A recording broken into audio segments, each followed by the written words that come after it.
Une cruelle mélancolie me vient soudain. Le Gendarme et les Gendarmettes est non seulement le dernier film de la saga des gendarmes, mais aussi le dernier film de toute la carrière de Louis de Funès. Vu la santé du maestro, je m'attendais à trouver un film racontant une rétrospective de la saga et un passage de la torche vers une nouvelle génération de gendarmettes. Et bordel, c'est pas du tout ça. Analysons.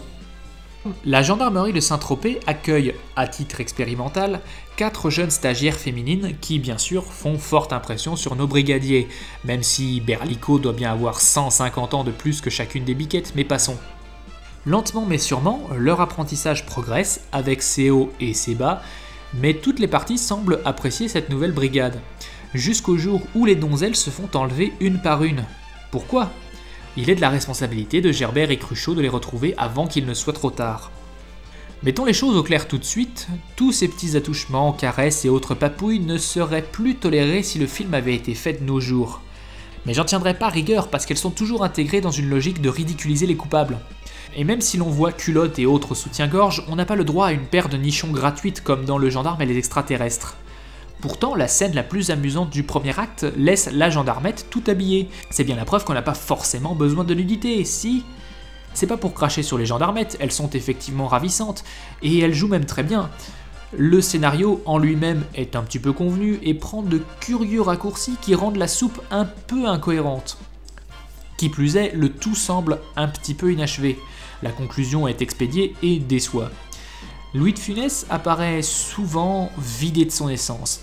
Il a souvent du mal à articuler, mais dans ses rares moments de peps, il est à son plus haut niveau. Michel Galabru joue un Gerbert plus pathétique qu'à l'accoutumée, mais ça peut pas être plus pathétique que le fait que dans ce film, il se prénomme Alphonse. Oh, et Claude Jansac est de retour dans le rôle de Josépha, là où elle doit être. Et l'alchimie entre elle et Cruchot, même affaiblie, est manifeste. Le couple sera toujours De Funès et Jansac, pour toujours et à jamais, en guise de point d'orgue à une belle carrière.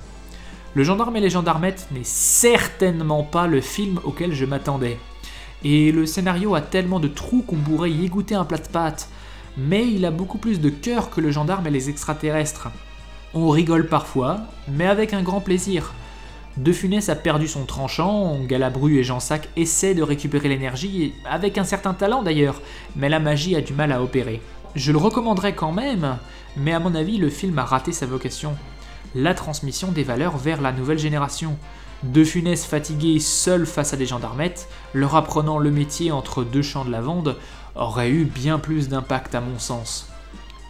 Et voilà, c'était le dernier film de Louis de Funès. Mais on n'est que le 24 décembre, il nous reste encore un jour dans le calendrier de l'Avent. De quoi va-t-on bien parler ? La réponse demain.